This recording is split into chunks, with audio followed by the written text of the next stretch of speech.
Habakkuk Chapter 1. This is the message that the prophet Habakkuk received in a vision. How long, O Lord, must I call for help? But you do not listen. Violence is everywhere. I cry, but you do not come to save.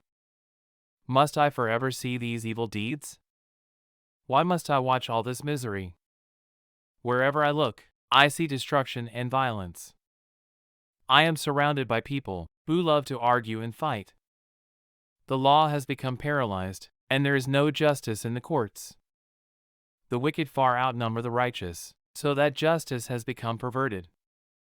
The Lord replied, look around at the nations, look and be amazed. For I am doing something in your own day, something you wouldn't believe, even if someone told you about it. I am raising up the Babylonians, a cruel and violent people. They will march across the world and conquer other lands. They are notorious for their cruelty and do whatever they like. Their horses are swifter than cheetahs and fiercer than wolves at dusk. Their charioteers charge from far away. Like eagles, they swoop down to devour their prey. On they come, all bent on violence. Their hordes advance like a desert wind, sweeping captives ahead of them like sand. They scoff at kings and princes, and scorn all their fortresses. They simply pile ramps of earth against their walls and capture them. They sweep past like the wind, and are gone. But they are deeply guilty, for their own strength is their God. Habakkuk's second complaint. O Lord my God, my Holy One, you who are eternal, surely you do not plan to wipe us out? O Lord, our rock, you have sent these Babylonians to correct us, to punish us for our many sins. But you are pure and cannot stand the sight of evil. Will you wink at their treachery? Should you be silent while the wicked swallow up people more righteous than they? Are we only fish to be caught and killed? Are we only sea creatures that have no leader? Must we be strung up on their hooks and caught in their nets while they rejoice and celebrate? Then they will worship their nets and burn incense in front of them. These nets are the gods who have made us rich. They will claim. Will you let them get away with this forever? Will they succeed forever in their heartless conquests? Habakkuk Chapter 2. I will climb up to my watchtower and stand at my guard post. There I will wait to see what the Lord says, and how he will answer my complaint. Then the Lord said to me, write my answer plainly on tablets, so that a runner can carry the correct message to others. This vision is for a future time. It describes the end, and it will be fulfilled. If it seems slow in coming, wait patiently, for it will surely take place. It will not be delayed. Look at the proud. They trust in themselves, and their lives are crooked. But the righteous will live by their faithfulness to God. Wealth is treacherous, and the arrogant are never at rest. They open their mouths as wide as the grave, and like death, they are never satisfied. In their greed they have gathered up many nations, and swallowed many peoples. But soon their captives will taunt them. They will mock them, saying, what sorrow awaits you thieves? Now you will get what you deserve. You've become rich by extortion, but how much longer can this go on? Suddenly, your debtors will take action. They will turn on you and take all you have, while you stand trembling and helpless. Because you have plundered many nations, now all the survivors will plunder you. You committed murder throughout the countryside, and filled the towns with violence. What sorrow awaits you who build big houses, with money gained dishonestly? You believe your wealth will buy security, putting your family's nest beyond the reach of danger. But by the murders you committed, you have shamed your name and forfeited your lives. The very stones in the walls cry out against you, and the beams in the ceilings echo the complaint. What sorrow awaits you who build cities, with money gained through murder and corruption? Has not the Lord of Heaven's armies promised that the wealth of nations will turn to ashes? They work so hard, but all in vain. For as the waters fill the sea, the earth will be filled with an awareness of the glory of the Lord. What sorrow awaits you who make your neighbors drunk?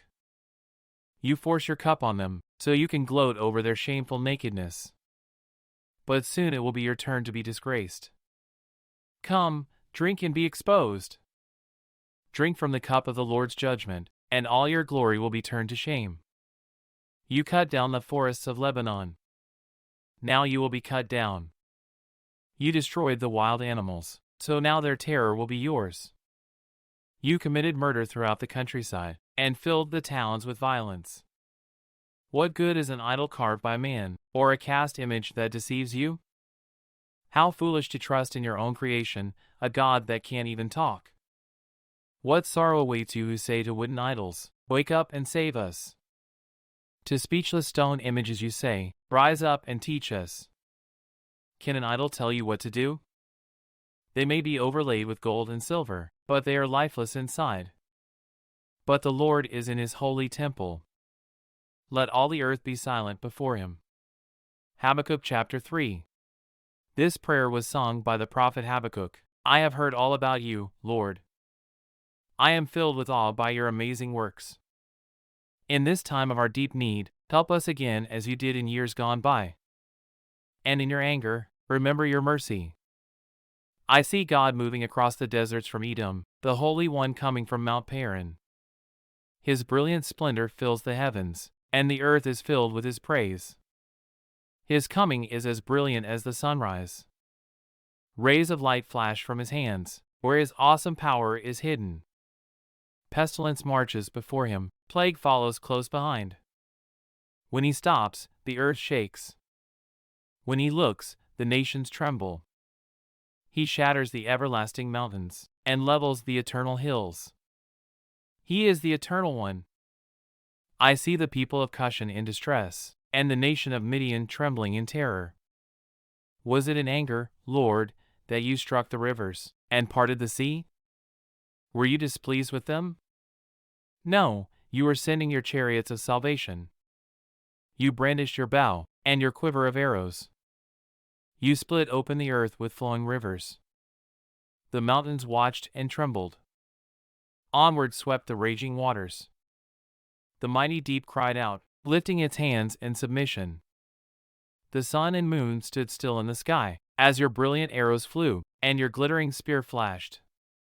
You marched across the land in anger, and trampled the nations in your fury. You went out to rescue your chosen people, to save your anointed ones. You crushed the heads of the wicked, and stripped their bones from head to toe. With his own weapons, you destroyed the chief of those who rushed out like a whirlwind, thinking Israel would be easy prey.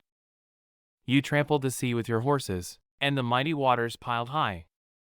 I trembled inside when I heard this, my lips quivered with fear. My legs gave way beneath me, and I shook in terror. I will wait quietly for the coming day, when disaster will strike the people who invade us. Even though the fig trees have no blossoms, and there are no grapes on the vines, even though the olive crop fails, and the fields lie empty and barren, even though the flocks die in the fields, and the cattle barns are empty, yet I will rejoice in the Lord. I will be joyful in the God of my salvation. The sovereign Lord is my strength. He makes me as sure-footed as a deer, able to tread upon the heights.